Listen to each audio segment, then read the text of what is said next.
place that I can come home to. Yes, I am on my way. Yes, people, welcome back to Let's Talk Premier League, our weekly review show. And we're going to review the whole week, midweek and weekend, because there was just a couple of cancellations during the week of some fixtures. I think it was due to a few injuries, but there's no virus. I mean, we'll class the virus as an injury, so then we don't have to talk about a virus. So COVID-19 is now classed as an injury, guys. So from now on, everyone has now got the sniffles. I'm done with talking about it. So everyone has now got the sniffles. Do you know what, Niall? I've been done talking about it since about May 2020. May. That's when I was done talking about it.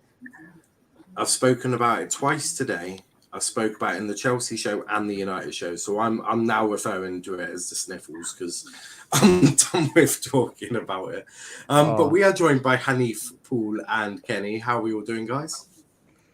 Good. I mean, are we talking football sense here, or are we just talking about life in general? Just in general, I think we'll just check everyone's okay to start with, and then we'll crack on with the football. Yeah, I mean, I'm all right. Health matters. A bit frustrated after yesterday, but I mean, we'll get onto that, won't we? Oh, we will. We will. Oh yeah. Yeah, you're going to want to talk about the referee, I think. But what about you, Kenny? All good? Yeah, it's been not very good, though. Oh, hopefully it will cheer you up. And Hanif, we all good? Yeah, mate, I'm a football ref, so my games were on this weekend. So, I'm happy. It's a shame that this Christmas... Oh, we've got our own Peter Walton on here. Yeah, I wish. Yeah. We got two of them because I was a referee as well. I just refused. Yeah, I wouldn't want to go to a Prem and work with a bunch of absolute incompetent fools. So I would refuse. I could probably get to a Premier League. I'm pretty sure you can win a referee's jersey on the back of a Frosties box nowadays, judging from just some of the standards that we see. But big up to Martial who says Merry Christmas, everyone. Merry Christmas indeed. Let's start with Tuesday. So Tuesday the 14th, 6 days ago, and we'll skip past Man City Leeds because I think we can just happily say demolition derby 7-0. Congratulations, enjoy your 3 points. I don't think any of us are interested in that today. Yeah, no, I don't think so either. But I wanted to talk about Norwich Villa because I did a watch along for it, and I just thought Villa absolutely dominated Norwich. Norwich for me couldn't get out of their own half.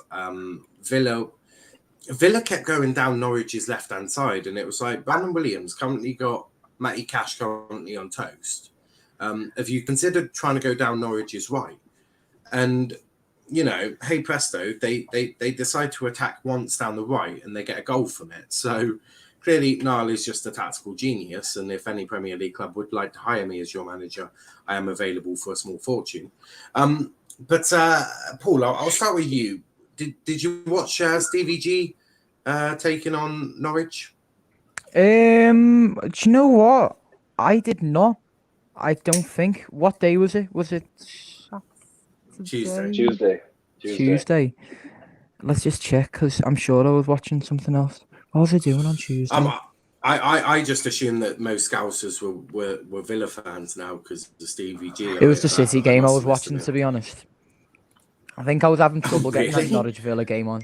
Yeah. I thought it'd be a bit like, oh, let's see what happens, but then it just became. I mean, really, really good performance from City, but from a Liverpool perspective, it was nothing surprising, like. But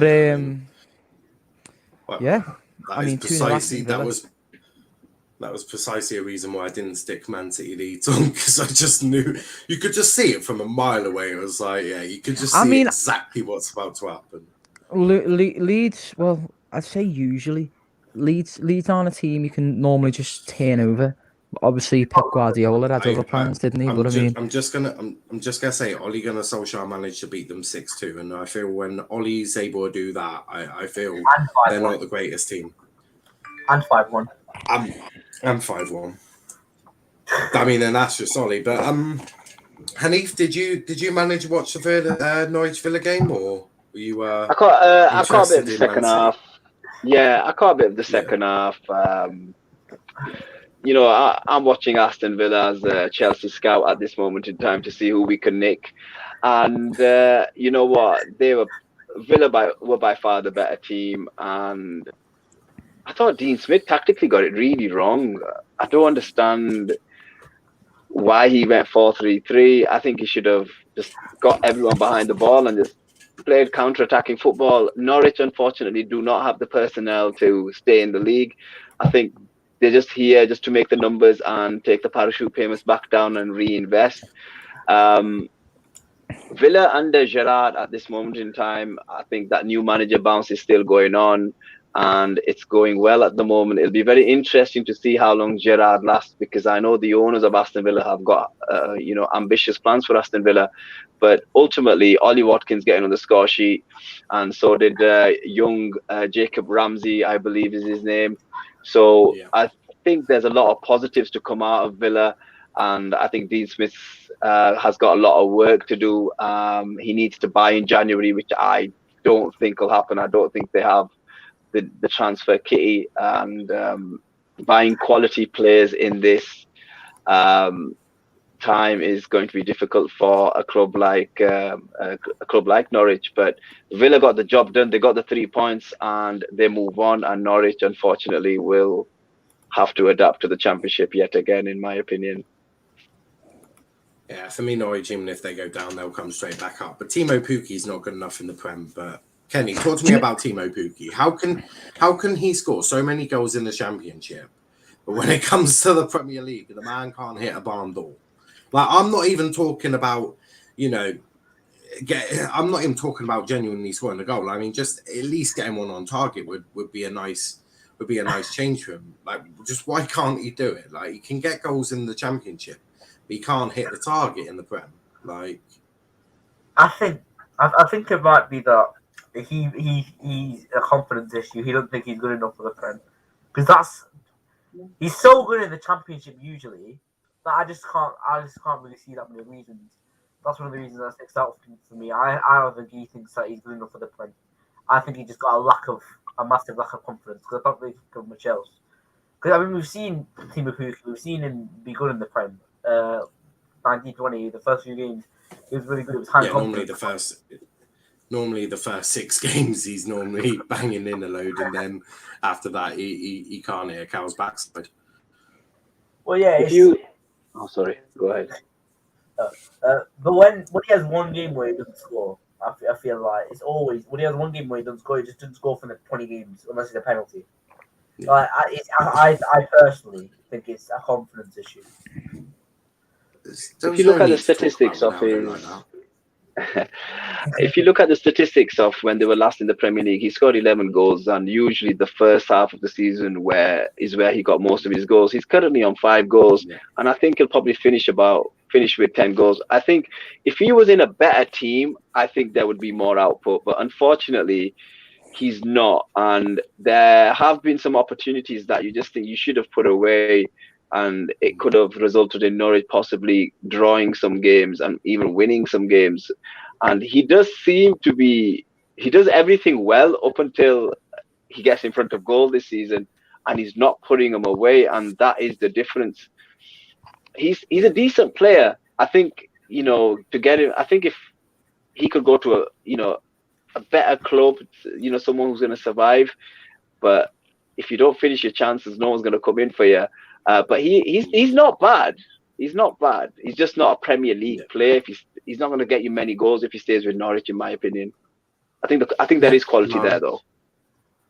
No, that's probably a fair comment. A few comments here. Ravi says, "What's up, lads? Big up, Ravi." Max says, "Big up, Niall. How are we all doing? All believe, all good." Ravi also says, do the rest of the Liverpool squad need to step up if Salah has a quiet game? Yeah, probably, but we'll get into Liverpool in a bit. I still think Kane should have been sent off. We'll get into that in a bit.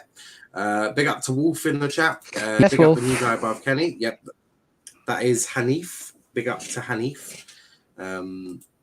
Chelsea fan as well, so all buzzing there. Big up Velv, and yeah, Velv is our rent weirdo. Every channel has one. Velv is ours. But I wanted to talk about Brighton because they can't seem to get a win even if you paid them. Roman Saiz this time was the one who was able to get the goal for Wolves in the first half of extra time or added time to 11 games without a win for Brighton. Paul, in terms of Brighton, they started the season off so well, to which I think Brighton fans were expecting them to get Champions League football by the sounds of it, because the boos at Leeds, they clearly had very high expectations after that moment, to which they needed a reality check, which their manager happily gave them and asked for a history lesson of Brighton. But it appears ever since that moment, they can't get a win from anywhere. So yeah, what do we think's happened with Brighton then? It's just a drop off in form, isn't it? I think if it's a smaller club doing well the first few games of the season, or say first 5 or so games, 5-10 games, you can get carried away with yourself. But I think it's just crept up on them really. But they're not in an unstable position. I don't think they're 14th in the table right now. They are 9 points off the relegation zone. They're not. There's nothing really to worry about there. They went through a really good run of form and then went through quite a poor run of form. I think that just happens with every team, and obviously Brighton aren't Man United, they aren't Chelsea, they aren't City, they aren't Liverpool, they aren't United. I said United twice, I think, but yeah, sorry, but yeah, it happens. You see it all the time. You see it with the likes of Southampton. People expected to see it with Leicester. You see it with, I'd say Leicester, but Leicester aren't like Leicester always finish like top 5, don't they? But they always look like contenders. Sheffield United for Europa League places, stuff like that. But yeah. It's just a drop off. I hear that. It was nice of you to mention United as well, about small clubs getting ahead of themselves at the start of the season. Obviously, they had the morning. No, you kickoff, warped didn't that. You've warped that. They obviously they had the early kickoff on the first game of the season, didn't they? And they won 5-1. They were top of the league, and ever since then they've never looked back. They're currently in 6th, if anyone was just wondering. But Kenny, I'll go to you next. Talk to me about Wolves. Yeah, talk to me about Wolves though, because they've sort of crept up. They're 8th at the moment. They've sort of just crept up there. They're just chilling, really. And no one expected that from I think Wolves, because obviously Nuno leaving, Bruno Lage coming in. I don't think many people had high expectation for Wolves this season, but they've sort of knocked on the door and gone, "Hello, we are here. If anyone wanted to talk about us, go for it, Kenny." The good thing about Wolves is that, from what I know of the season, when they play a team that they should beat, they never lose the game. They've not lost any game against a team really that you think, they should be winning that. Like, I don't think they've lost, apart from against Brentford. That's the only game to a team in the bottom half that they've actually lost to this season, and that's massive, because even the likes of Liverpool, City, even they drop points to that bottom half clubs. The Wolves just have a consistent, and against these really good sides, they don't these top 5, 6 sides, they don't usually win. But it's that consistency that they have against the bottom half sides that's got them here. It's that consistency. You can tell it's there. They've also have a very, very stable defense as well, because they've not conceded more than 3 goals or more than 2 goals a game this season once. And they're a really, really good defense, and they're super consistent the bottom half clubs, and that's why they're 8th right now. And we'll see if they can stabilise it. I like how you mentioned bottom half teams, so I couldn't just sneak United in there as a small team. But Hanif, did you watch this game or got any opinions on Brighton Wolves? You know what, Brighton are like a guilty pleasure of mine. I really like watching Graham Potter's side play football. I think they play a very good brand of football. I think there are some players within Brighton that should probably be at better clubs. And I think Brighton are doing what Brighton need to do. I think they're in a very safe place. I think, as Kenny said, they had a fantastic start, and I think they took advantage of those clubs that didn't organize themselves, especially some of the top clubs that they played, and they took advantage and they won. But if you look at their team and their wage budget, I think they've got I think they're in the bottom 5 for their wage budget, and I think they're hitting, they're exceeding, in my opinion. I think Morpé's missed quite a few sitters, in my opinion. I know his XG, I was told, is better than last season, but I think if they can get a striker and if they can get Tariq Lamptey back to full fitness, they might sneak into the top half at best. But you know what? They're doing really well. I just think Wolves are a better team. And when you look at it on paper, Wolves, and I think their new manager is pretty decent. I think give him 3 years, let him build his side. And I remember watching Wolves against Manchester United when United were away, and they absolutely dominated Man United. They played some attractive stuff. To be fair, I guess it wasn't difficult to play under Ollie's team, but when you look at, I'm just saying again, under Ollie, you guys were not that good. Am I mistaken? Am I wrong? Were you Ollie in? Were you Ollie in? Staying out of this sorry. Were you Ollie in? Were you Ollie in? I'm just asking. Were you Ollie in? I think he wasn't. I don't think he was Ollie in. Kenny was a strange one, right? So when he first joined the channel, he was completely Ollie out. Then he changed his mind to be an Ollie in. And then I think towards the end of it, he was Ollie out again. But in all fairness, Wolves didn't do anything special because smashing United wasn't difficult. Just go ask Liverpool and Man City about that, and Leicester and Villa, and yeah, the list goes. Watford managed to smash United as well, which another small club, Liverpool. Kelly, you can't ban the Liverpool bait. You'll set. Boy, we have more titles. We have more titles.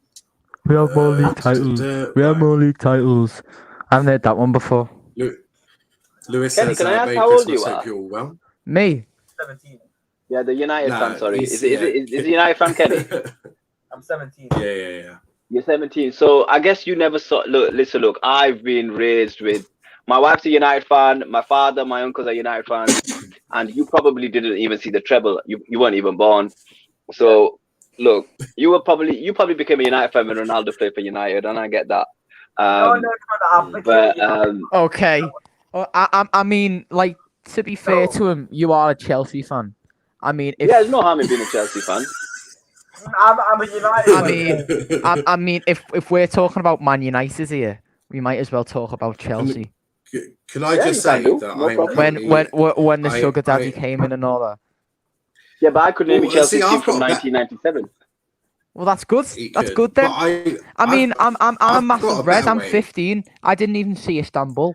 But I know a lot about the club's history, but I don't go on about it all the time. I've got a better way of doing it. Why don't you just do what I do, which is currently I'm a Leicester City fan because they won the Community Shield. Before that, I was a City fan because they won the Premier League. He's not a Preston fan. Put it that way. He's not a Preston. Yeah, definitely not a Preston fan. But I was a Man City fan because they won the Premier League. Then I was a Leicester fan because they won the FA Cup.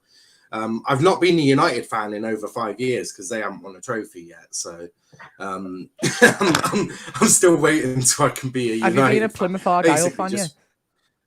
I have, yeah. We won the title. We had a few promotions. They're the ones that they're just my second team. They're my glory team, you see. But yeah, it's a madness. That turned into complete and utter chaos. I just want to say I didn't mean any insult. I didn't mean by any insult. I think United were not good under Ollie. That's just my opinion. They weren't well coached. That's all I'm saying. I mean, just all the time, Kenny. You can't say you were well coached last team. You played with 7 centre backs and you did on the counter attack with Mason Greenwood and Marcus Rashford. I misheard him, right? I misheard him. I misunderstood what he said. You said you weren't well coached and you weren't a very good team, which I think is fair because, you know, last season Liverpool had injuries, Chelsea had Frank Lampard tax, and Man City were your only competition and they smoked you out of the water, mate. So, in all fairness, I think Hanif was absolutely spot on. Ollie was shit. But moving on to a team that isn't doing shit, and that is Crystal Palace. Under Patrick Vieira, I don't think anyone expected Patrick Vieira to come in and have such the influence. But I also think the one that Vieira's influenced the most is Conor Gallagher. Paul, how much of an influence has Patrick Vieira, being one of the best central midfielders of his generation, how much of an impact do you think that's had on Conor Gallagher? I mean, an influence from a man the likes of Roy Hodgson and then Patrick Vieira, they are two people from very different backgrounds of football and philosophy. I personally think, quote me if I'm wrong, but he must have woken something inside of him, Conor Gallagher, because you see Conor Gallagher now absolutely running the show for Crystal Palace. I remember watching him and couldn't actually make out what position he was because he was just running all over the midfield. It's like he had a free roam, but he was aggressive. He was agile.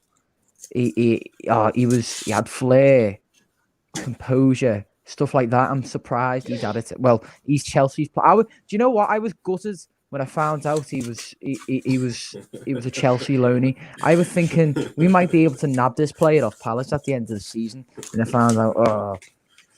But I mean, you can't have everything in life, can you? But he's such a good player, and if he carries it on through this season, I can definitely see him starting for Chelsea next season. But it's halfway through the season. But yeah, well, I was about to go to Hanif on this one because Hanif, Conor Gallagher. Yeah, it's fair to say he's having an all right loan spell at Selhurst Park. He's doing all right. He's just chilling. Not really pulling up any trees. Obviously, if anyone doesn't know what sarcasm is, you've just met it. Sorry, Niall. Can I just interrupt you one sec no. there?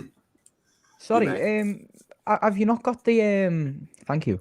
Have you not got the thing up? You know the No, it's been so busy with the Premier League and them doing whatever they've been trying to do that I haven't actually had a chance to do it. And today has been particularly busy. But yeah, it's just talking heads really. Which you got a Christmas tree. What more do you want from life? I'll put the Christmas tree up. Fair dues. But Hanif, in terms of Conor Gallagher, do we expect him to come back to Chelsea next season? And put Mason Mount on the bench? No one's putting Mr. Chelsea on the bench. I was going to say, he's just throwing in a bit of a do you expect Conor Gallagher, but Mason Mount on the bench? I'll be honest with you. I think Conor Gallagher's doing really well at Palace. I think that system he flourishes in, and I think he's learning from one of the best midfielders in his time. So he's progressing really well. He's scoring a bag full of goals. He's running the show. And if I was Conor, I would want another loan spell at Crystal Palace next season to grow even further. I think he's going to get even better under Patrick Vieira because he's bought into the way he's playing. I don't think he makes the Chelsea team because I think once everyone's fit, I just don't think he makes it. At this moment in time, he'd make it because we're struggling in the middle. But I think if he can go for a couple of more years, keep progressing as you're doing, keep playing well, I think in 2 or 3 years' time, he could get in Chelsea's team.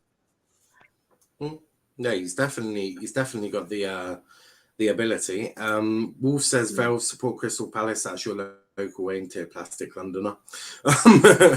Joshy's in the chat. Big up Joshy. I got to do history stuff. I hate history. Nightbot was dancing to Joshy, but I see how it is, Nightbot. Valve, I see it on Niall's Instagram, a clip of Paul singing. You did, because I shared that. It came up, Thank you. I shared it. I'm good like that. Hey, do you know what? And I salute appreciate that. Niall. I do really appreciate that. Thank you. Because people barely ever pay attention to that. You put please share and like. I mean, I don't know how many followers. I'll tell you how many followers our amazing, massive Instagram account has got. I'm sure it's millions. Yeah, all 84 of my followers would have seen that. So congratulations. Hey, 84. You put 84 people in a room. Yeah. It's certainly my Twitter is bigger, but I think that's why I use Twitter more than Insta. What's Niall's Instagram? At Let's Talk EPL _ that I have said for the last how many videos have I done as a YouTuber? Let me just double check for you. Out of all 638 videos, it's always been at Let's Talk EPL _ Velshwan. I'm not sure if you've missed the last 638 videos. Also, Joshy is apparently secretly from Mars. Oh, I'm secretly from Mars. Probably, potentially. Question: what positives can Chelsea fans take from this season? They're still in the top 4. I think that's probably one of their that's a positive. But Kenny, I wanted to talk about Southampton with you. They're not doing too badly. Ralph Hasenhuttl, he had to deal with a few players leaving, didn't he? Obviously, lost Danny Ings, lost Bertrand, Vestergaard. So he lost a fair few players, but with it so far, he's doing all right, isn't he? I mean, Livramento is another one from Chelsea's youth academy. They're treadmiller players or turnabout or whatever you call it.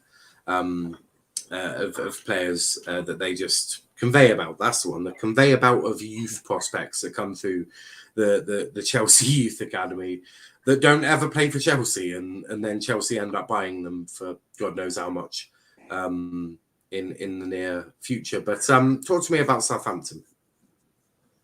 I think they're performing well, and they're performing much better than I thought they would. But they're just not winning games. They're just not winning enough games. They've won 3 games this season. They've drawn 8 games. That's far too many draws when you're as far as Southampton, which will likely. I mean, Newcastle are going to buy a lot of players in January. Norwich looking to buy quite a few players. Burnley just always find a way to. They always run a bit of ball during the second half of the season. When you Southampton, I think you're definitely looking down because the fact is they're just not winning enough games. The last one was on 5th of November, and there was 2 wins on the bounce. There's Villa and Watford. They need to start getting these wins out of the games they play well in. Leicester, for example, they bottled a 2-1 lead. Brighton, they bottled a 1-0 lead. Palace, 2-1 lead. They need. I mean, Norwich 1-0 leads. They're not winning. They're not winning enough games. I think Hasenhuttl doing well for the 20 yards, but they're looking very much down there, and I would still say they're one of the favourites for relegation. Well, you think that they'll go down ahead of Leeds, Watford, Burnley, Newcastle, or Norwich? I can pick out. I can pick out 3 teams that are getting relegated before Southampton. I can assure you of that. And if Everton don't start picking up their life, I think they're gonna be down there. So I'm not saying that. There is there's all of that. But Kenny started waffling again. Vel says I follow that account, but where's the video? It'll be on my stories, I think. I don't know why that is there. Velv is our resident weirdo, I can assure you. Now I'm from Pluto. Whole thing about my comments 7 are inch. just Yeah, Valve's just a weirdo. We have confirmed 2 add that 2 many is 4. times. Minus 1, that's 3 quick maths.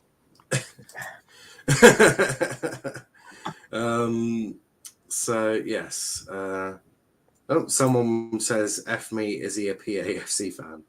Nah, mate, that's clearly an Exeter City scarf, and these are clearly Exeter City. It's green Man United. You can see the strip. Niall's come out. He's Yeah. admitted it. He admitted it. Mate, I live in Whitley. Well, I'm not about to disclose my address, that's for sure. Not with Valve in the chat anyway. Yeah, can I come to your Valve? Yeah, clearly. Well, Valve's probably already on his way. 64 Devon Street. I know that's not an address, but I'm still not putting my location, just to be on the safe side, because to be frankly honest, this is the World Wide Web. And location, yeah. But big up to yourself. But yeah, I am in Plymouth. There's your narrow. I'll narrow it down for you. I'm in the city. For sure. But moving on to the next game, and I wanted to talk about Arsenal because there's definitely one player who's definitely getting into Team of the Week, and that is Gabriel Martinelli. Paul, if Arsenal don't, improve as I'm going to be rude here to Arsenal fans, so cover your ears, Arsenal fans, try not to cry. If they don't get into the top 4 in the next 3 years, can you see Gabriel Martinelli move into a bigger club like a United, Liverpool, Chelsea, City? Will Martinelli make that move? Because for me, if he does that, he's got to be in the conversation of a move to a bigger club. Yeah, simple as. I mean, Arsenal are supposed to be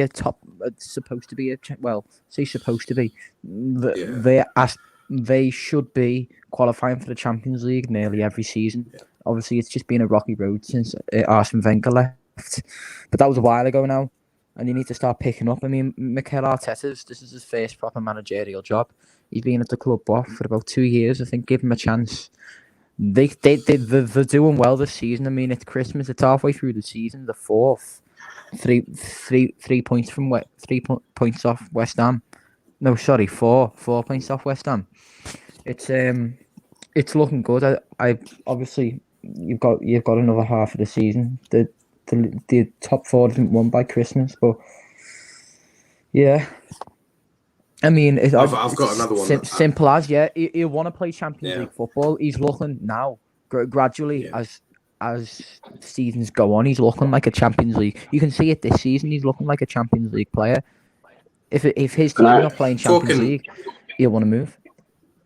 Can I come in on this a little bit? Yeah. I was just about to say, talking of people winning the title, United won the title in December last year. But Hanif, talk to me about not only Martinelli, but also Smith Rowe, because he's been benched the last 2 games. He's come on both games, and he's scored in both. So he's basically, in the nice way, he's got Arteta up against the door with his hands behind his back going, I've been on the bench twice, Gaffer, and I've come on and scored in both. So I'll start the next game. Yeah, cool. Brilliant. Martinelli, firstly, I think he's a fantastic talent, but he needs to prove his fitness. He needs to prove that he can go a season or 2 without suffering serious injuries. I think Arteta deserves a lot of credit with the way he's managed him. He's managed him really well, and when he's brought him in, he's doing the business. Since the Man United game, he's been absolutely amazing. If I was him, I would see out his contract at Arsenal and see if he does become the player that we all believe his potential could lead to. I don't know. I think he's a quality player, but we need to see some consistency behind that. We need to see fitness, because if he's just injury prone all the time, you don't want to be another Arjen Robben. You really don't. It's not good for him. But at the moment, he's doing really well. In terms of Smith Rowe, I think Smith Rowe is a fantastic talent to come out of Arsenal's academy. In terms of him coming off the bench, I think Odegaard had scored a couple of goals in the last few games, and he provided an assist against Leeds as well. So I just don't think you change a winning formula. And let's be honest, Smith Rowe off the bench is not a bad option, especially when there's a lot of fixtures in the next couple of weeks. So he's going to keep mixing it up. I personally don't think this team is ready for the Champions League. I still think they've got midfield issues.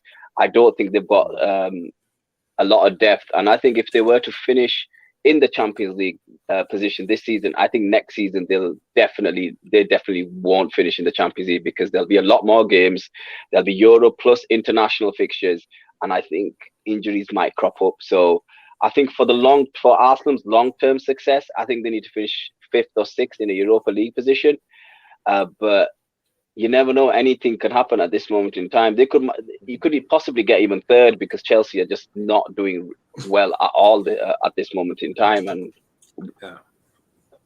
that's where Arsenal are at this moment in time. I'm going under the assumption that Thomas Tuchel finally works out how to get his strikers scoring goals.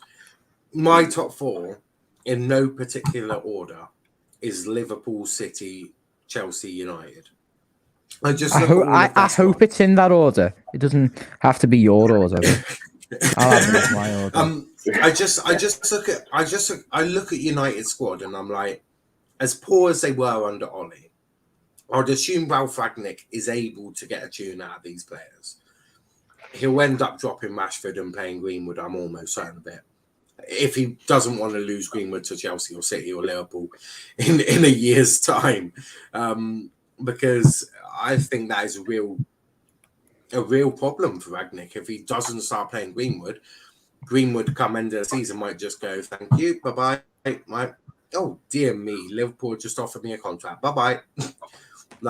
or something like that. I think Arsenal, I'll say Arsenal 5th, West Ham 6th. I'm going to say Spurs are 7th. I don't know about Spurs yet. We'll obviously talk about them, but I'm just not sure. Even though they've got Conte, I do think they'll get that. But big up to RJ in the chat. Martinelli he's not. If you look at Spurs' position in the table, it's very interesting, and they've got games in hand as well. So the results have gone for Spurs. Sorry, what was that? Yeah. Sorry. No. And they're out of Europe as well, so that's another advantage. Yeah, no, and that's a benefit, to be fair. But I'm not surprised. They were never going to win the Conference League anyway. They don't win many trophies, do they? But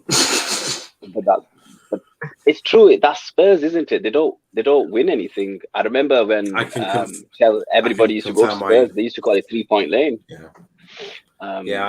They were lucky that Liverpool had injuries. Well, I've not been a Spurs fan since 2008, so it's been quite a while since I've supported them. Let's move on. Let's discuss Chelsea then. You faced Everton. This is part 1 of your nightmare, because part 2 is on the way. But part 1, Niall is pimping Greenwood out to other clubs because he dislikes Greenwood lack of game time. Yes, Niall is Greenwood's agent. I am indeed. So, Hanif, talk to me about Chelsea. You had to wait 70 minutes to break down this Everton side, which, I mean, that in itself is quite embarrassing considering that Everton basically put out their under-23s and they had Ben Godfrey, a freaking left-back. I mean, I like Ben Godfrey, but he's not a left back. I can assure you that much. And then you get in the lead, and then after 4 minutes, you decide, you know what? We don't really want 3 points. Go on, Jared Branthwaite. Have your first goal in the Premier League. What did you make of the Chelsea game? We were fantastic first half. We can't score. We just can't score. We created a lot. But we came up against our former manager who he could set a team up. Rafa's so underrated. I don't care what anyone says. He spent £2 million in the summer and he bought in Damari Gray and Townsend and Rondon, I think, from China, who's 50 years old. And we just couldn't get the job done. That's just Chelsea. Defensively, we're not great.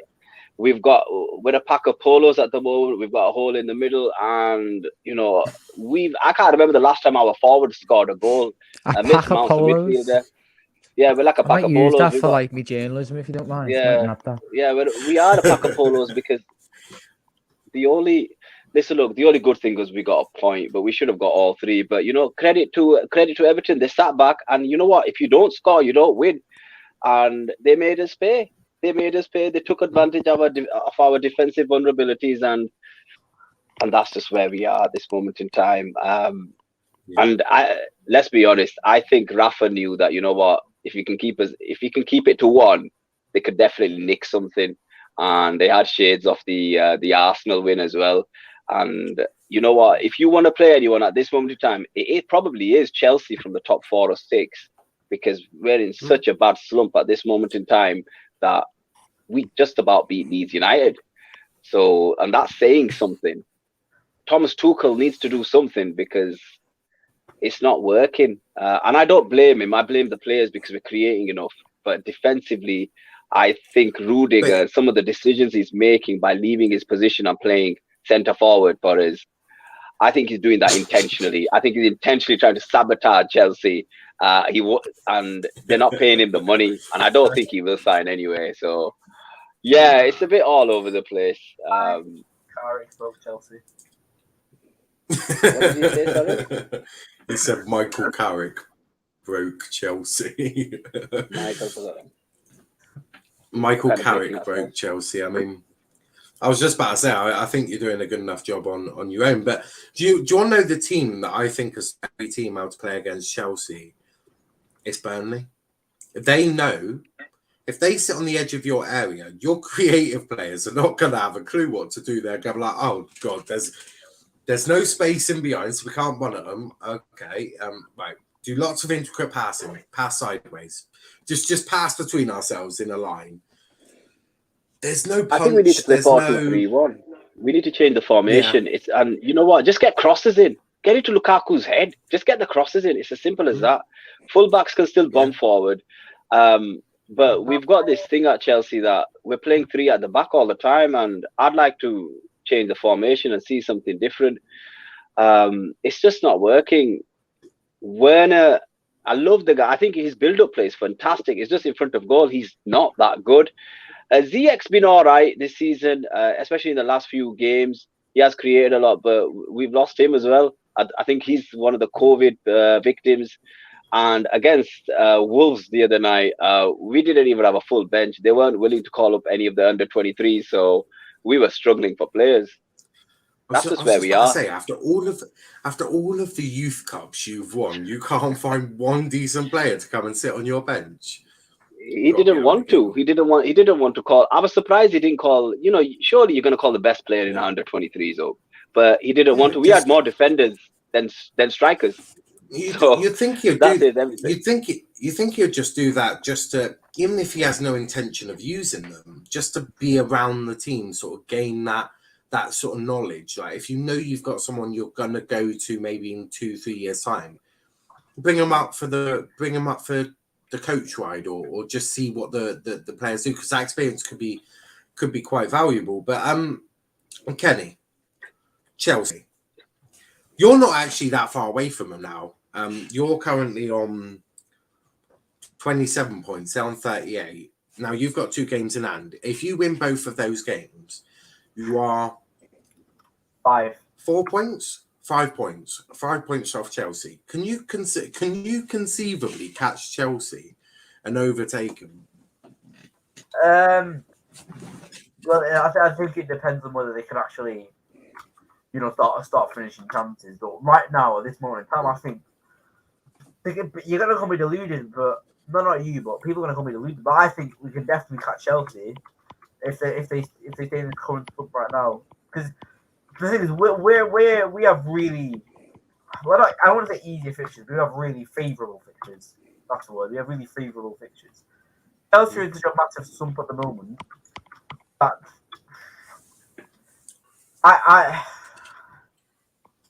it's going to be difficult to say for us. They've got to come up against Liverpool, City, and Arsenal very soon, so that could get even tougher for them. If they don't get themselves out of this run, I mean, I think they played Liverpool on New Year's Day or around that time, and that could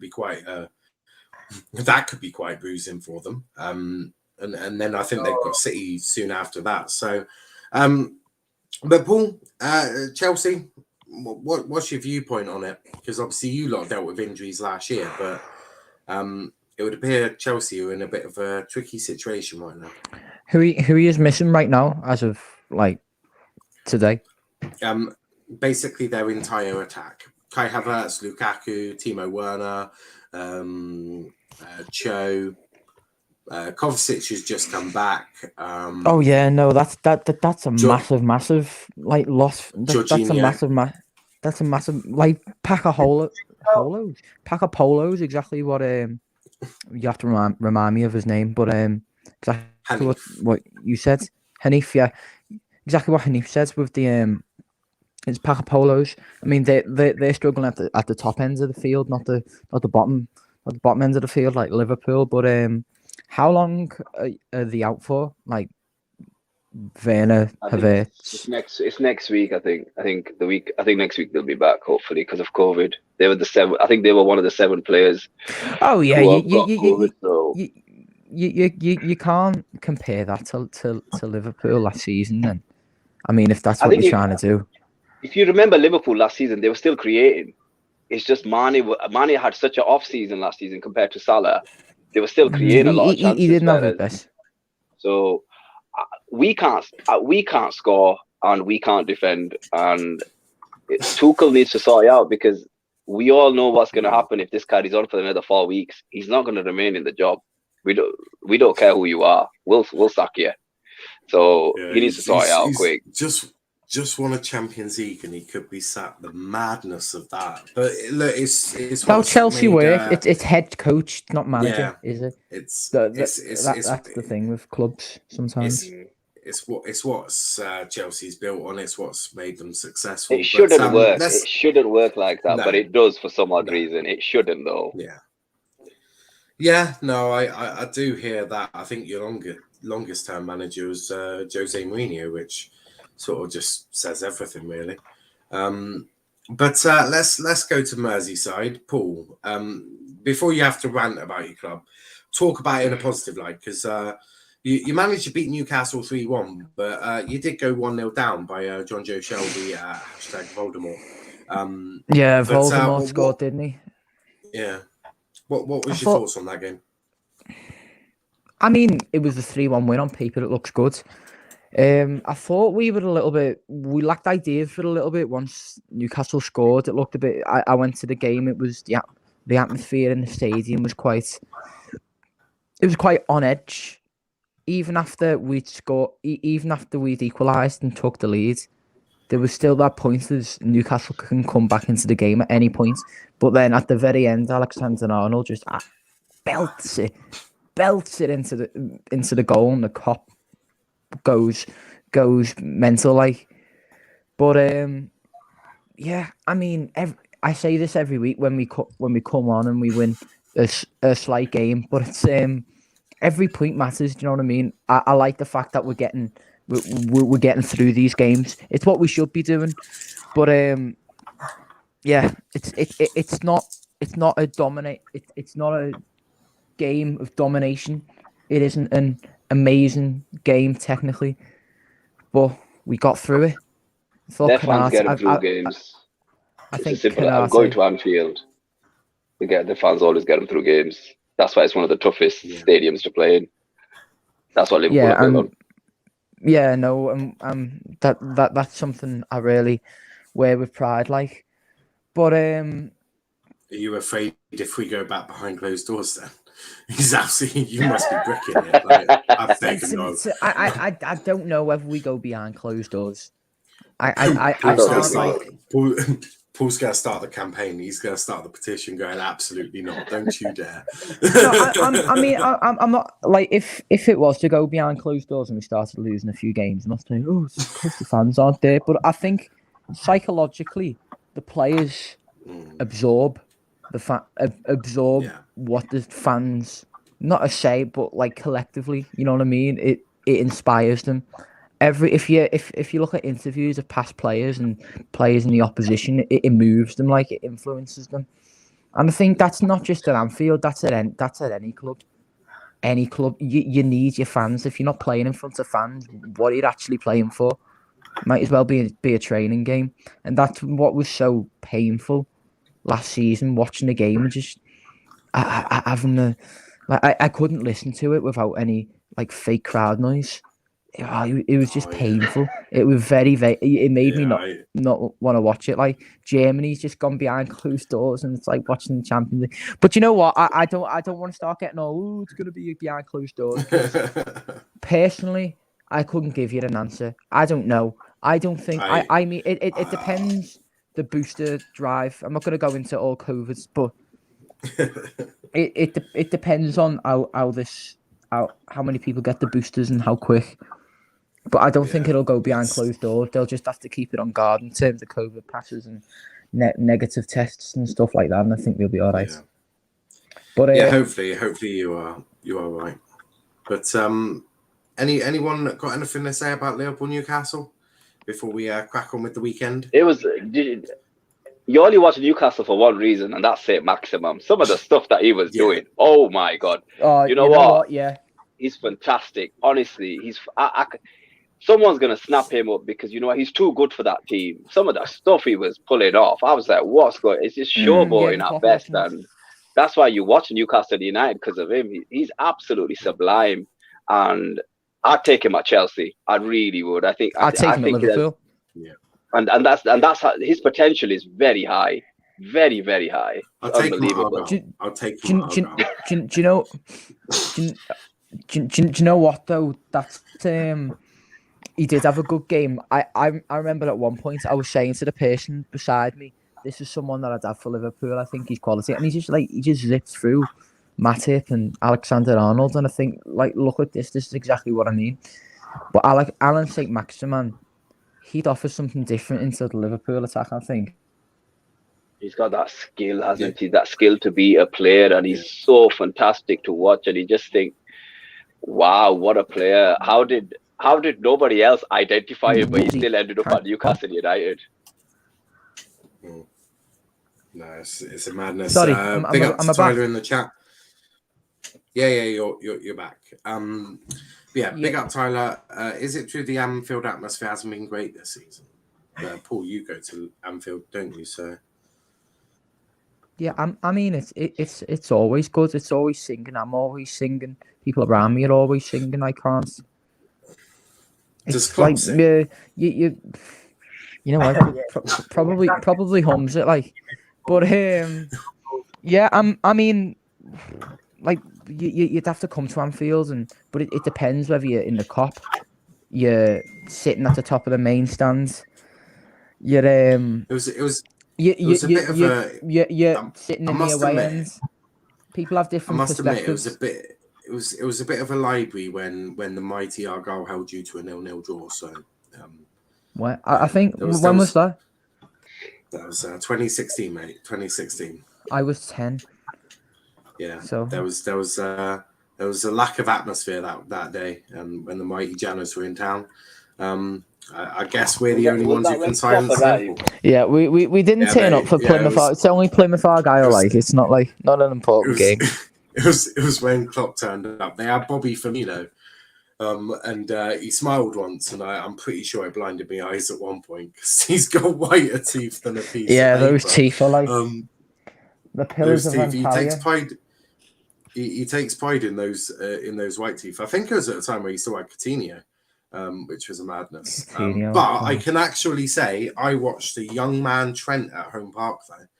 Little Trent Alexander-Arnold, baby Trent, as I refer to him back at that time. We saw baby Alexander. Yeah, baby Trent came to Home Park. I think he had a good game. I think he played it. I hope he played. He is a ridiculous player. Redmond has said it has dropped a bit this season.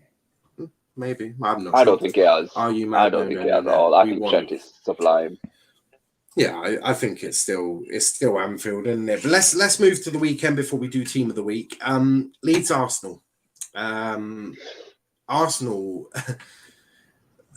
Chelsea just about beat Leeds, and there's Man City and Arsenal putting Leeds to the sword. But I wanted to talk about Ben White because we've just spoken about all of the good in terms of Martinelli and Smith Rowe. But people said to me, at the start of the season, Ben White should have been at a bigger club.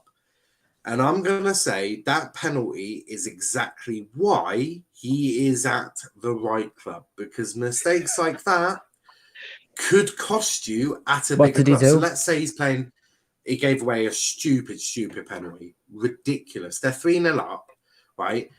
He's sliding in the box, got 0% of the ball, 100% of poor Joe Geldhart's legs. Slid into him like he was riding a water slide. Yeah, pretty much. Just imagine, hold your arms like that, mate. Yeah, it's just that football IQ that I've sort of got a problem with, and why I don't think he should be at a bigger club just yet. I think he made the right move going to Arsenal. But Hanif, what do you make of that? Like, I don't know. I want to see more from Ben White before I'm convinced he's actually any good. I think when you look at these modern day centre backs who, run out with the ball, who have to, spray the ball from defense to attack, I think they have vulnerabilities, some of them in defense. I think Gabriel is a fantastic defender who's more aggressive, where you've got Ben White bringing the ball out, and he does lose focus sometimes. It has been shown across the season that he does tend to make the most mistakes. I think teams target him, and I would target him, because he's got it in him to make the wrong decision. And I think it'll take him about 3 years to sort himself out. And I know that's 3 years. You might think, what? And I think after 3 years, once he's adapted to Arsenal and the way they play, and he'll form a formidable partnership with Gabriel, I think there's a player in there. I think he'll be really good, but don't be surprised with the amount of mistakes he's going to make, because when you're at Brighton making these mistakes, no one cares. When you're at a top 6, top 8 club, everybody will be watching you with like a hawk, and they'll be keeping an eye on these mistakes. And he just needs to make sure that he doesn't make as many mistakes as possible, because if he carries on making them, then Arsenal will question. Arsenal fans, you know what they're like. They'll start questioning you, and they'll put the pressure on you, and he costs them a lot of money. Yeah, it's little wankers like me that's watching on whilst running the YouTube account, bringing up these little mistakes and slowly putting them in the spotlight, and then Sky go through YouTube and they're like, oh, that's what we need to talk about now. But Prime says no. I beg to differ. I'd say that type of mistake actually wouldn't happen at a big club. Look how Chalobah's come in and played. Ben White is a clear and would have been nurtured by Silva. Maybe, but I'm not sure. I'm not convinced by him. I think that the underrated centre-back, if you want English young centre-back, go get Ben Godfrey. That's the player. That's really the young centre. That's the young centre-back I look at, and Paul won't want to agree, but Ben Godfrey. No, do you know what? I'm not bitter like that. I'm open to opinions. I think Ben Godfrey is a decent defender. Definitely, no doubt. You definitely were about to say Ben Foster there, who is also quite a good defender, but he's normally in the sticks. But I'll tell you who's good, but I don't think he gets a lot of plaudits. He's not young, I don't think. It's Lewis Dunk. I think he's really good. Yeah. I just don't think he doesn't get the credit he deserves. He's really good. Connor Cody's another one. He's decent. Moving on to Connor Cody, because Man City beat Newcastle 4-0. We don't really need to talk about that either. Let's talk about Wolves Chelsea. That finished in a 0-0 draw, but for me, Chelsea got very lucky. Very lucky, because and I'm about to slam Reece James ever so slightly, and sort of Chelsea football Twitter essentially. So all of this, Trent can't defend. Reece James couldn't defend last on Monday. His defensive ability was just not there, because guess what? Reece James decided to leave right wing back and play as a right winger. He didn't track back. You could see Azpilicueta was getting absolutely raging. There was at one point he was actually sort of yelling at Tuchel, going, "What do you want me to do? Do I tuck in close to him because that dickhead is going up there and not coming back? Or do I go into the middle? Like, what do you want me to do? Because simply if we stay like this, they're going to score." And they did score, but luckily for you, Raul Jimenez was offside, because if not, that's a goal. And Reece James looks like a bit of an idiot there in terms of just not tracking back and keeping his runners.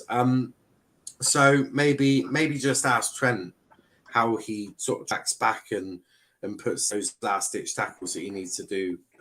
That might help Reece James. I'm just gonna chuck that out then. Also, thank you to the whole of the Chelsea Twitter, which will be after my head the minute this podcast is finished.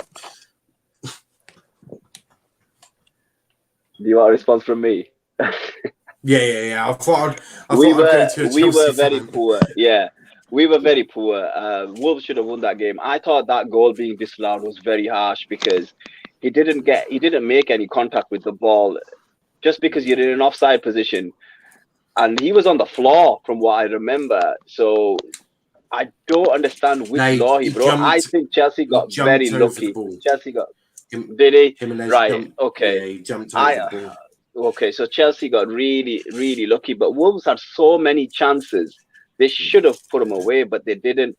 And if Wolves could get themselves a striker, similar to what Jimenez was a couple of seasons ago, they'd be in the top 6 at this moment in time, maybe even top 4, knocking on the top 4. So, listen, we only had one good chance, and that was in the second half. And the only good things about that game were Kante came back and Mendy saved our backsides, and we got away with the point. Apart from that, it was shocking. Do you know what? I wasn't able to watch the second half, but the first half I thought was a really good neutrals game. They were both at loggerheads, like they both had similar chances. I think Raul Jimenez. One thing that I can vividly remember is Raul Jimenez, although he doesn't really make anything of it, but he has a header and absolutely no one is picking up. It's just like I'm sorry, I've forgotten your name again, but I'm sure you can remember that. Hanif, sorry. All I remember is none of our defenders decided to do their jobs, so don't worry about it. Marcus Alonso, like he kind of just watches it. He doesn't go for it. I look at the replay and I'm like, why aren't you challenging? Him and Rudiger are not playing well at this moment. If that was Liverpool, well, yeah, exactly. But if that was Liverpool, I'd be absolutely livid. Honestly, like that shouldn't happen at Chelsea. That shouldn't happen at City, United, Liverpool. Well, it's just where we are. It's just where we are, mate. We can't. And that's no disrespect to Chelsea at all, by the way. I'm just saying. That's just how we've been playing, mate. Wolves should have won that game. I think Wolves will look back and think, how did we draw that game? Wolves should have won that game. I'll just confirm that doesn't happen at Plymouth Argyle. If you do, Joe Edwards is going to kick your head in. So I'd be careful. if any defender thinks that he could start playing like that, Joe. No, I mean Joe Edwards. Joe Edwards, sorry. He's at Preston now, isn't he? No. Joe Edwards is our captain. He'll be on the pitch going absolutely bloody nuts at them. He has done that occasionally. It's always good seeing Joe Edwards lose his shit at the players. It's brilliant. Obviously, Godfrey is cold. He is. Lewis Dunk would get Leicester. Would get a Leicester move, as should Godfrey. Actually, yeah, I think Godfrey could even go a bit higher than that. Now Wheeling Man's in with comments. I do try. Now I'll do a backflip. If I was to do a back, I'd snap my back in half. So I'm going to politely decline that invitation. But Kenny, talk to me about Chelsea Wolves. Were Wolves unfortunate not to get all 3 points and make Chelsea's day just that little bit worse? Yeah, I thought Wolves were the much better side. I would have the misfortune of watching this game. Only one shot on target from each team. Like, what an awful game to watch. But yeah, I thought Wolves were the much better side.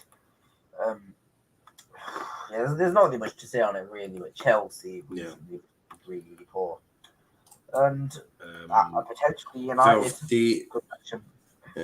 Valve, the only flip I'll do is that one for you. So have that one. I'll flip a birdie to you. So Paul, anything to say? Actually, you've said about the first half, didn't you? Let's talk about Spurs Liverpool then. Let's the most exciting game of the weekend. First question is: should Harry Kane have been sent off? Yeah. Klopp says, put it this way: Klopp said that if Robbo hadn't jumped, he could have broken his leg. Mm-hmm. Okay. That's what Klopp said. So I'm Studs up. In this day and age, I'm surprised he didn't get sent off. The Robertson, there was just a lack of consistency there. I think the challenge, it wasn't even the Harry Kane challenge that frustrated me the most. It was Emerson Royale on Diogo Jota. Well, I was gonna go for all of the controversial decisions and get yours and Hanif's point.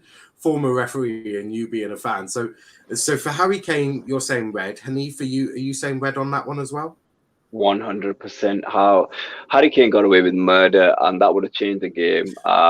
Robertson would have been out for a very long time had he not jumped, and that was just a natural reaction. Harry Kane called it a hard challenge, but if it was the other way around, what would Harry Kane would have? What do you think he would have asked for? He was very lucky to be on the pitch, in my opinion, and the challenge on Jota, I still can't believe that happened without any repercussions. How, if that's not a penalty, there's no consistency. Then you know what's going to happen next week? We're going to see that at Old Trafford. It's going to be given. Yeah. Oh, what do you mean Old Trafford? Okay. I'm not going to go into that. As an example. Just an example. Okay. If that happened at Stamford Bridge, it will probably be given. Or the Etihad. Or the Etihad. I mean, for me, if it happens at home, that's given because you're certainly not doing that. But Paul, are you saying penalty on that one as well? Absolutely. He doesn't make any contact with the ball. Again, quote me if I'm wrong, but he does not make any contact with the ball whatsoever, and that's what frustrates me the most because VAR don't even like there's the small fractionally. I don't know whether any of you were watching Milan Napoli, but I thought that was a little bit unfair in terms of the offside goal that Milan had. I saw that. Yeah. It was just offside, and it was ridiculous. Yeah, but it's these. But then when you've got Emerson Royale just literally barging into the Jota, you're obviously going to speak out, aren't you? Well, then you had Emerson Royale. Where was VAR for that? It's supposed to be. Wait, who was in the VAR room? Why did they not pick that up? But they picked. Was it Mike D? Which idiot was it? Was it Mike D? No, it was Chris Kavanagh. It was Chris. If that had been, Chris Kavanagh. if that had been called upon, and that would have been a penalty, and say if that penalty had been scored, that could have changed, and we could have been. Let me just check. We could have been a point behind City. Yeah. Okay. Thank you. Yeah. We could have been a point behind City, and those 2 points could mean anything at the end of the season. That's why I kind of look at these games now, because obviously we've just won our first Premier League. We need to go out and show ourselves, like establish ourselves in the Premier League now. Well, talking of VAR, it got involved in the third one, didn't it? Because it was Emerson Royale again, but this time he was on the receiving end of. That's a red card, definitely. A frustrated tackle from Robbo. Yeah, and are you in agreement there? I think Robbo's red card. That when Sane was at Manchester City, he did something similar about two or three seasons ago, and for me, I see that as a very high yellow, low red. I understand why it was given as a red card, but if you're giving that as a red card and then you have to look back and just think, why wasn't Harry Kane's not given? And I just think, these types of challenges are going to be more and more common, because I think that'll happen now at grassroots and across leagues. And they'll just say, hold on, the Premier League referee said this is not a foul when it quite clearly is. So that is one of the reasons why that is one of the reasons why I quit refereeing, because I would give a decision and it was clearly a red card, and I'd get some young whippersnapper going, but the Premier League referee let it happen. I was like, well, that's lovely. He's not me. Get off the pitch. But yeah, Do you know what? You are right. Do you know what? Call me a yabbering Liverpool fan. But the Premier League should look at that game. They should take that game as an example and go, where is the consistency? It's been happening every week, mate. It's been happening every week. It's not only that game. Yeah, no, it happened last week as well. Okay, yeah. It's been happening every week. Yeah. This is kind of highlighted in my mind because it's a Liverpool game, but it's just. Well, I was going to bring up because those points could mean anything at the end of the season. That could mean Liverpool winning our 20th league title or not. Well, no, I agree, but the one I wanted to bring up was actually the one from the Palace Arsenal game at the Emirates, where Saka is absolutely pelted from behind by what's his name? Cannot remember Mitchell. his name, but he was absolutely no, not Mitchell, the midfielder. Cannot remember his name. Tompkins. No, not Tompkins. Let me go last Saturday. He normally plays for them quite often, regular.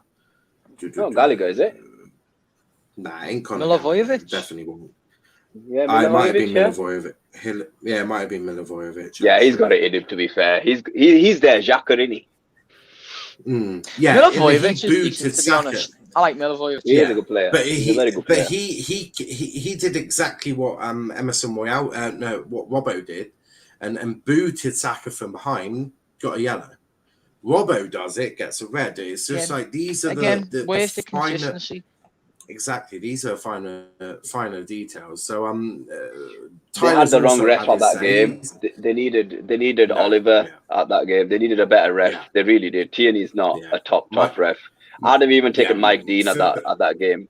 It shouldn't have been that referee. For me, I would have had Michael Oliver in as referee, but I would actually say no. I would have, and what I'm about to say is going to be weird, but I would have the more experienced and the better ref at VAR, because it appears now that VAR is where all of the big decisions are being made. So what I would have probably done is got Mike Dean to officiate the game and had someone like Michael Oliver in VAR. Because ultimately, the big decisions and the big calls are now being made in VAR. So, the Harry Kane tackle would have absolutely been looked at by VAR if Oliver was there. So would the penalty, and so would Robbo's red card. And I think Oliver. The problem is I think you need independent officials. I don't think we should have our referees in the video room. I think they should be on the pitch, and that's it. I think we need independent officials. We want people that are not their mates. They're all friends off the pitch. Well, have people that are independent, that don't know them, and say, listen, go watch the screen. I've suggested that I am happy to officiate every single game in VAR. So am I. By I'm myself. available. Okay, me and Hanif will go to VAR. We'll go to Stockley Park, and we will VAR. We'll referee every game from VAR, not a problem. And I bet you, we'll do all the 3 p.m. kickoffs as well. We'll do all of them. And I bet you we'll be much more consistent than the crap we're given to. I'm not 100% sure, but Tyler says defo a pen, and he said also defo a red. Val says Kane had decency to say he got the ball wanker. Royale was barging our players left, right, and centre. He was. I don't know. Sorry, Niall. I don't know whether you heard Jurgen Klopp. Don't know whether you've seen. I've seen the conversation he had with Paul Tierney on the pitch, where he says he has no issues with any other refs but him, and that Paul Tierney's never played football. I've seen his press conference where he was, shall we say, honest. He was fairly honest in his post match. I've seen Jurgen. He's had a little bit to say. I think he should have sent somebody else, because you know what, the FA are just going to make money out of him. I think he should have just controlled and said, listen. Yeah. Let's leave it, because they're gonna probably charge him 20 grand. Who knows where that money's gonna go? And he's probably gonna get one match. You can't say that while you're on camera. So for me, that's the problem. No, he's done the right thing because Klopp is the closest to me, in my opinion, to Fergie. He's the closest to Fergie we've ever got since Fergie left. Jurgen Klopp does not give one hell of an iota. If you fine him, you give him a touchline ban, you make him go clean the car. He genuinely doesn't care. Like he will say exactly what he thinks. He's also now putting pressure on Paul Tierney. Because the next time Paul Tierney comes and officiates Liverpool and he makes just one mistake, he won't get Liverpool again this season. He won't get them this season. They'll make sure of that. And there you go. And that is exactly what Jurgen Klopp has achieved.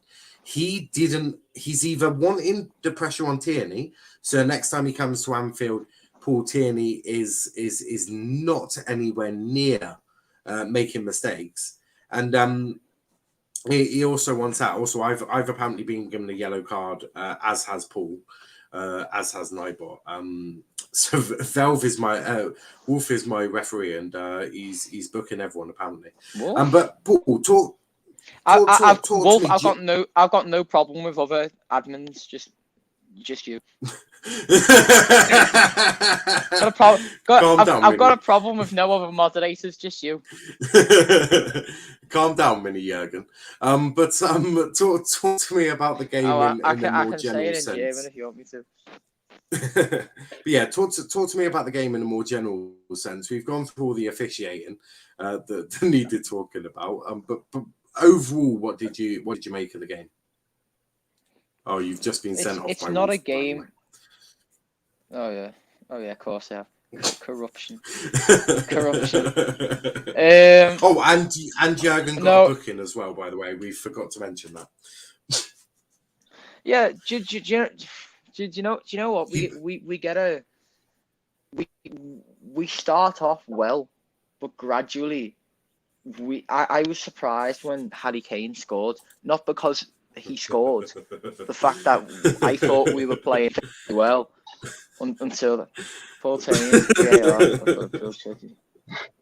Oh, bloody hell. Right, just quickly off that because you're going to frustrate me even more. No, it's fine because you got it evened out because Anthony Taylor's the referee. So you got the one who hates Chelsea and Anthony Taylor, and you got the one who hates Liverpool.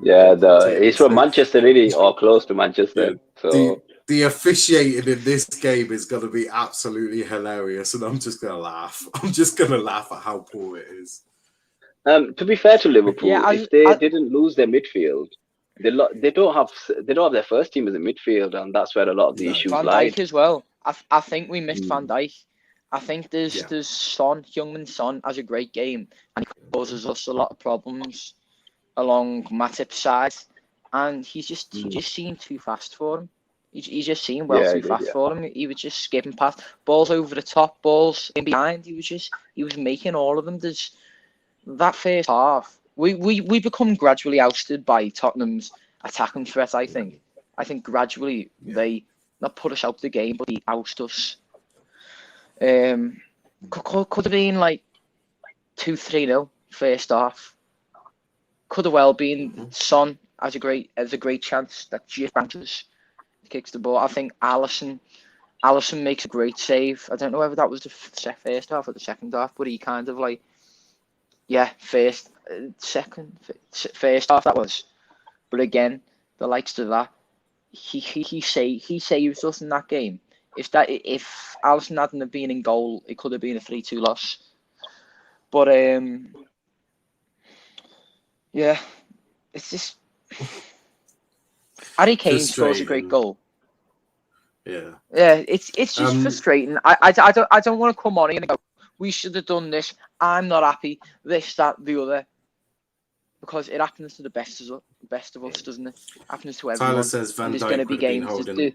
Van Dijk could have held that high line so much better, according to Tyler. There were times when Alexander-Arnold was playing the rest of Tottenham's attack on, but I don't want to kind of scapegoat Trent there. Just a couple of times which is unsurprising considering he's normally halfway up the field by that point. Yeah, Jota has a great game. I think he does well. I think he's got a really good header on him. I mean, he's only I think I'm taller than Jota. 5'4". But he shut up. No, he's not. He's not He's 5'4". all right. 5'5" then. 5'5", 5'6". He's I'll not have a tall. look. He's I'll not have a tall. look in You a are minute. right. He's not But tall. he's not tall, at all. is what I'm saying. He's Yeah. probably shorter than me, but he's got a great head on him for the size. Yeah. And he offers another dimension to Liverpool's attack. But He is a yeah. full-blown midget. You are. It's You just are right. Tottenham have a great game. I thought Tottenham played really, really well, and it's what they should really be doing at their own stadium. We don't deserve to win. Tottenham could have well won. It's one of those. Jota We is had the 5'10" chance according to kind Ralph. of 5'10". Oh, I think I'm about an inch taller than him then. So, Listen, not look, that I think Yeah. that was the best chance Tottenham would have had in beating Liverpool, and they didn't take it, even though they were at home. And Liverpool were depleted in terms of no midfield options. The captain was out. The best CDM probably or one of the best CDMs in the league was out. So was Thiago and Van Dijk on top. So when you've lost your core that's our midfield, whole midfield three gone. Yeah, Another thing quickly. Tyler Morton has a great game. I thought he does really well. All right. He was all right. He played all right. I just think Liverpool need to get their midfield back, and maybe even possibly buy one in January if your owners aren't tight. I don't know why Oxlade-Chamberlain doesn't start that game, to be honest. I'm glad Morton's getting precious minutes in the Premier League at his age. And again, I think he had a solid game. But Alex Oxlade-Chamberlain has been really, like the last few games that he's played, he's been really, really well. And the thing is with him, he runs with the ball. He opens up the attack. But I'm surprised. I think Klopp was going for a bit of a more defensive option in the midfield because we were lacking. I think if brought on, I don't think did he come on? I think even if he had played, he would have offered much more. But again, that's one of those. I'm not the manager. Yeah.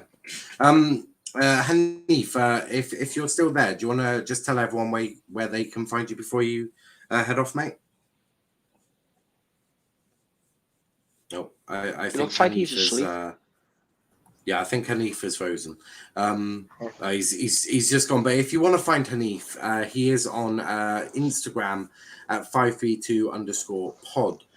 Make sure you check him out. He's a great guy, and thoroughly enjoyed having him on. But boys, you know what we got to do now? It is picking that time of the week. Kenny, I'm just checking. Are you still awake? Kenny, I want to see your dark room, mate. Like in all the darkness, I want to see your shining face.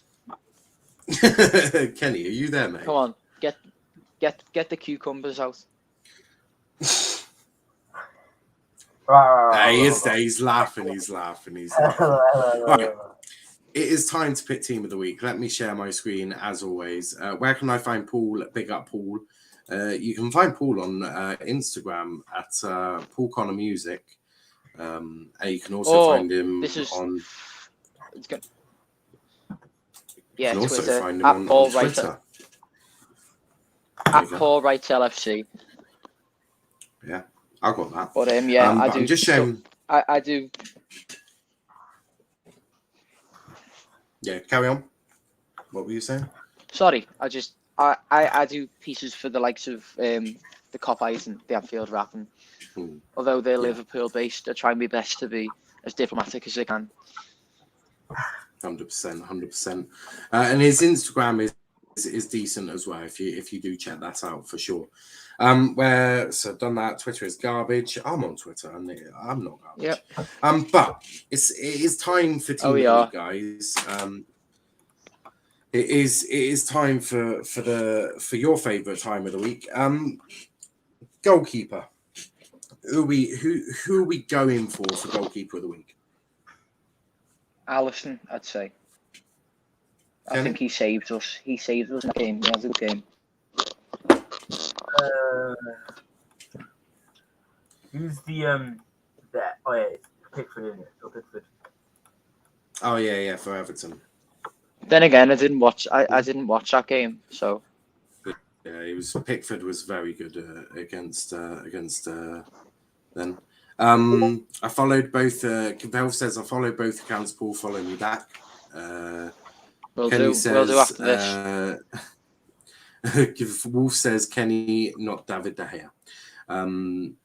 Don't say De Gea, Kenny will get you. I would have if Ali didn't do that mistake. Pickford. I'm going to go Pickford just because I thought he had an absolute beauty of a game against Chelsea. I thought Pickford was absolutely sublime. Right back could get quite interesting, but who are we going for right back? Kenny?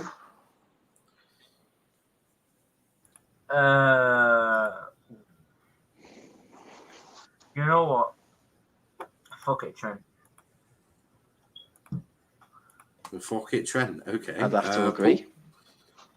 No? I'd have to agree. Yeah, I think he has a good game against Newcastle. He has a fairly decent game against Tottenham, and then he absolutely belts it into the top corner against Newcastle as well, which I think deserves goal of the season. Well, no, definitely goal of the month. Like, yeah, no, I hear that. Left back. Let's do left back first before centre backs. Who are we putting on at left back? And I suppose it can't be Robbo, really. I don't know. I got people in the comments. I thought Godfrey was good for Everton against Chelsea. Yeah, good shout. Decent shout. Yeah, Kenny? Just put him in. There's no one else. Yeah. Thank Godfrey. I also thought Brandon Williams had a very good game for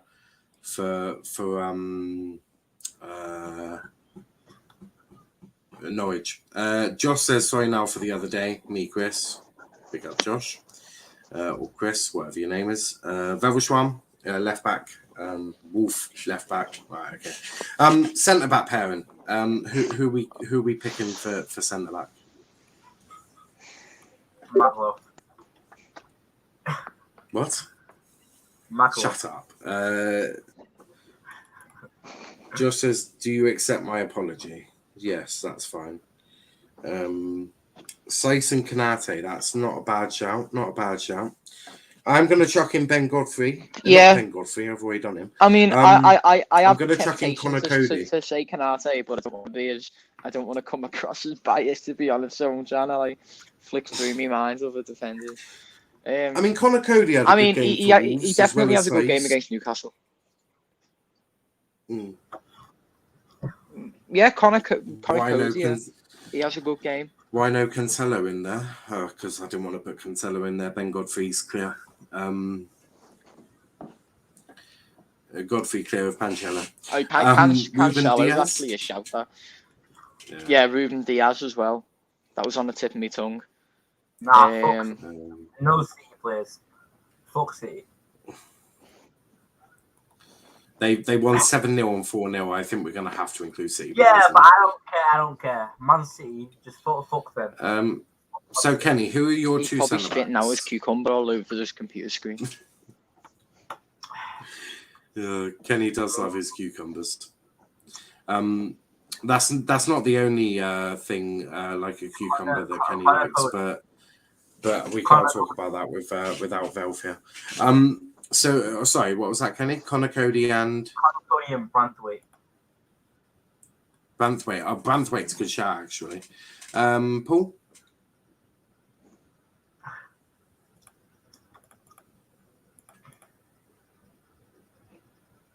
Sorry, are you saying something to me? Yeah, centre backs for your centre backs, please.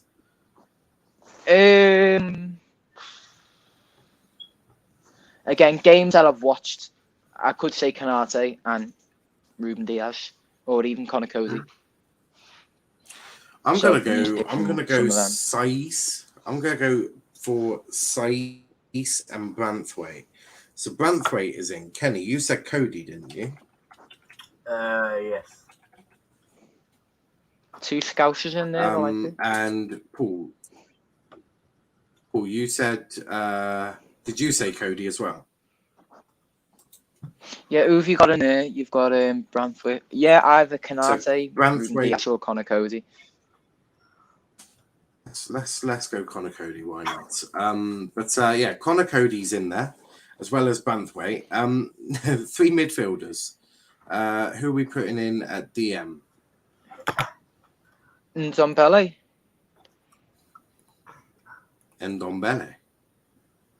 Are we sure about that? That's an idea. Like, Thiago I thought he had Silva a has a man of decent game. match performance, kept Jimenez and then the Adama Traore quiet. He did, but Branthwaite was able to keep the entire Chelsea attack quiet, and Cody also had a very good game and was able to keep a Champions League attack out of their net. But yeah, what were you saying, Paul? I thought Ndombele had a decent game. Like, again, from the games that I've watched. Is it Ruben Neves. I'd say Jacob Ramsey deserves at least a shout, if not. Who was Arsenal? Dele Alli. It's all right. That's a good shout. Kevin De Bruyne. Do you know what? I'm Kevin gonna De Bruyne. go. I'm gonna say Odegaard, Jacob Ramsey,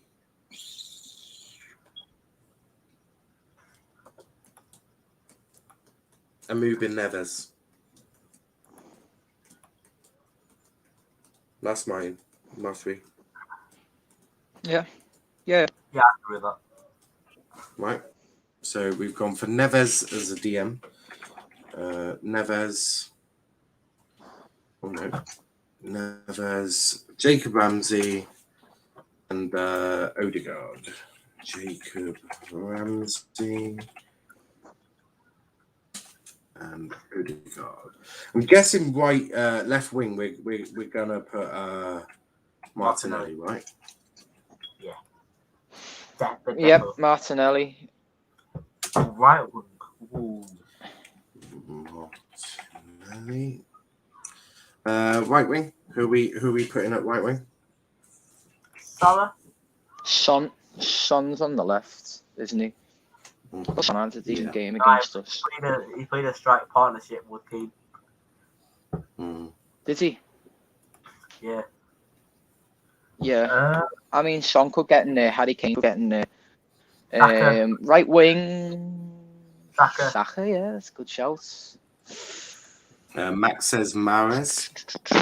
I'm thinking, yeah, Mahrez, yeah. Anyone from City.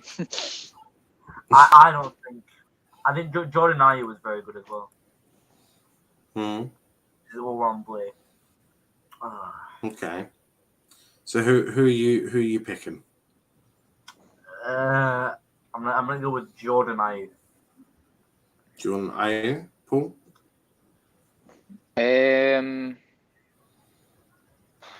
I mean, it'd be unfair on City's forwards to leave one of them out because No. They were phenomenal.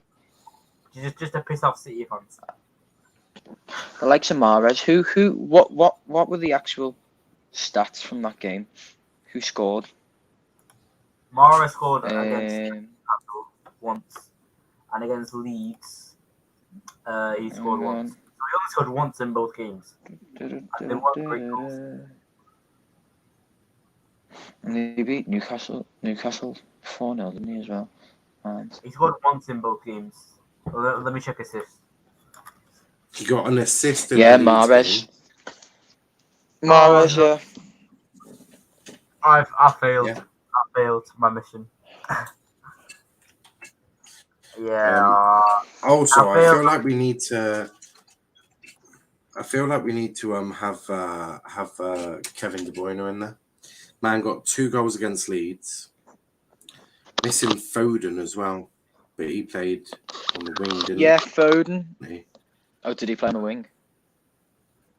Or did he go up front in that false 9 role? Could well have done.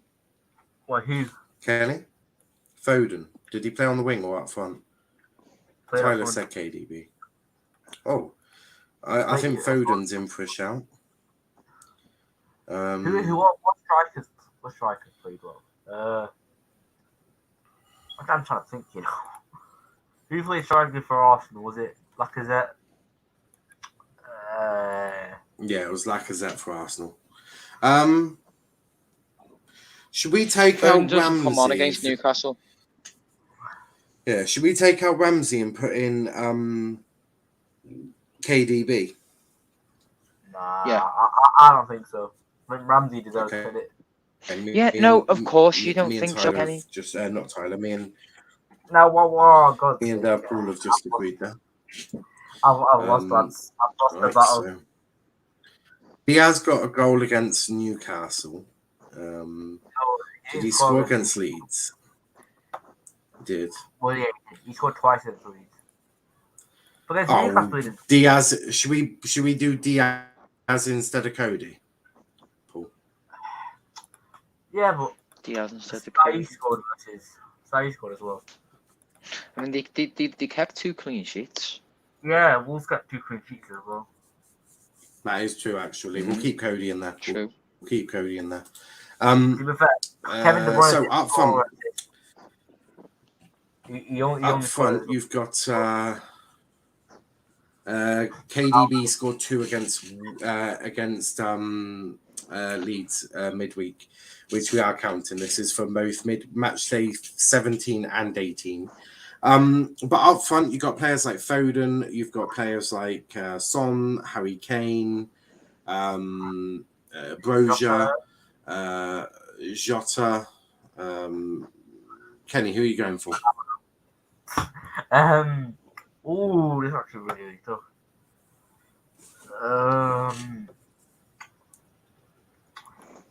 I'm gonna go with Brozier. Brozier, okay. And Paul? Are we talking left wing or forward here? Forward. Martinelli's already on the left wing.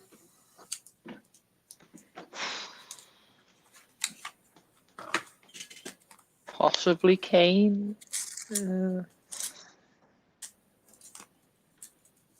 Who did Kenny say? He said Brozier. I mean, Jota got 2 goals in 2 games, and I thought True. Jota had a good game. Yeah, put Jota in then. Yeah, I'd go with Jota. And there we go. So our team of the week, our manager of the week, it's got to be Pep, surely. 11-0 aggregate. Yeah. For the 2 games. Oh, Kenny's currently getting. I think Kenny's currently receiving all from some lady. But me and Paul have. Because he got 2 clean sheets against Chelsea. One against Brighton. Really good. I mean, Pep. So hold on. Who are you going for manager of the week, Kenny? Bruno Lage. Paul. And Paul, who are you going for? Yeah, Pep or him. Or Antonio Conte. Yep. I mean, I forgot how they did midweek, but. Yeah, I'm going. Well, he didn't play. But I'm going to also go for Pep Guardiola. So our team, Pep as manager, Pickford in goal, Trent, Cody, Branthwaite, and Godfrey. Odegaard, Neves, De Bruyne, Mahrez, Martinelli, and Jota. Not bad. Tyler says, Kenny, who are you going with? Won't be a City player. True. Well, what true. But on that note, guys, we are going to wrap it up there. We'll be back tomorrow morning, 10 p.m. Forward of the week. Who are we putting in forward of the week? Kenny. Sure. Chelsea striker. Who was the Chelsea striker? Ben White. What, Pulisic? Oh, Ben White's a good shout. Oh yeah, Ben White. His team won 4-1 though. Who's the? Yeah. I want to name a Leeds defender because they were just Luke Ayling. There you go.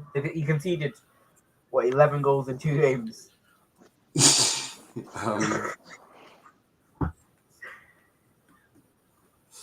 Yeah.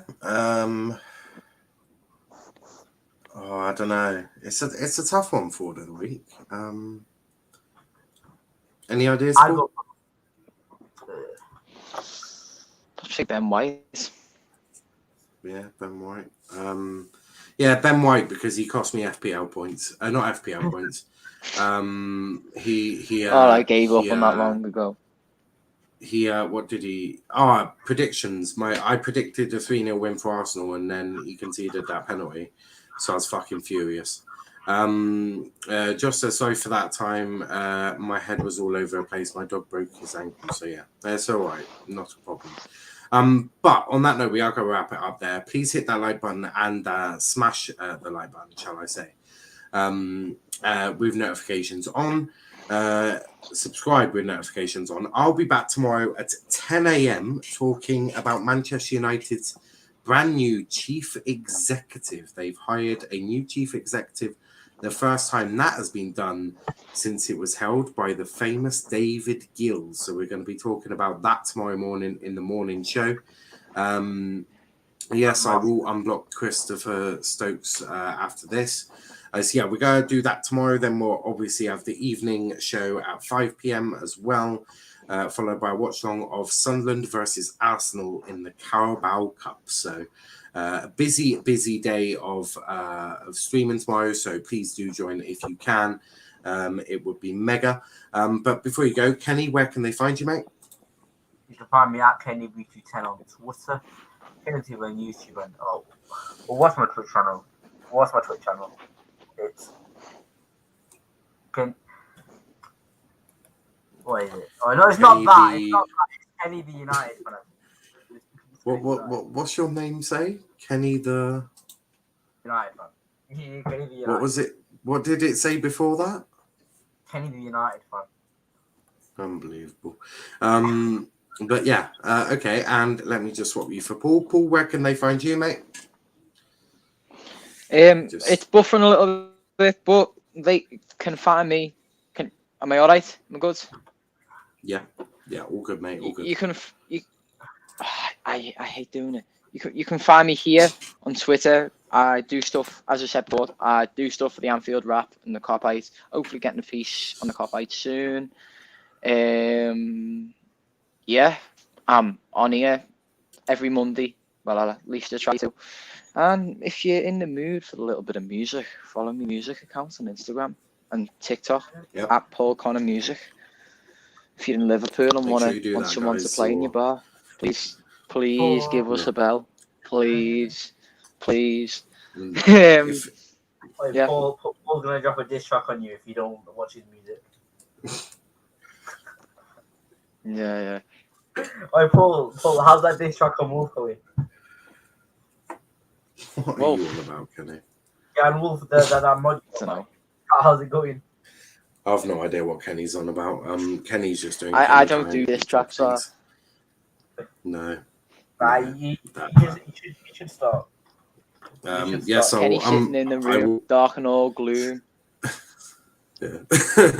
I will unblock it the minute I finish the stream. You can find Kenny in his room with no electricity. Oh yeah, that's quality. This is true. That's boss. You can find Kenny in no, but you can't.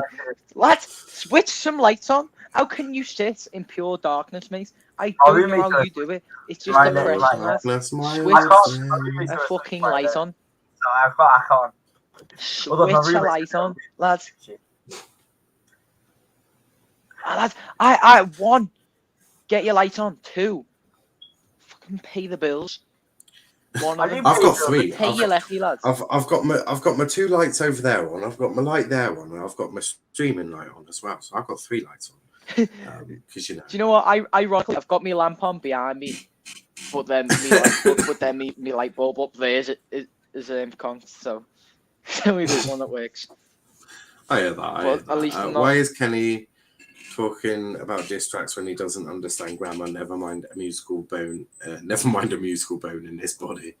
And there is no other streams. Not tonight. Not tonight. I don't believe so. But I am back tomorrow morning, 8 a.m. Not 8 a.m. Jesus Christ, not 8 a.m. Fucking hell. 10 a.m. 10 a.m. Not Jesus. Not 8 a.m. Do not come to this channel expecting me to be doing the stream at 8 a.m. That's for sure. 10 a.m. talking about United's new chief executive. Paul enjoyed my joke. He did enjoy your joke. I did indeed, yeah.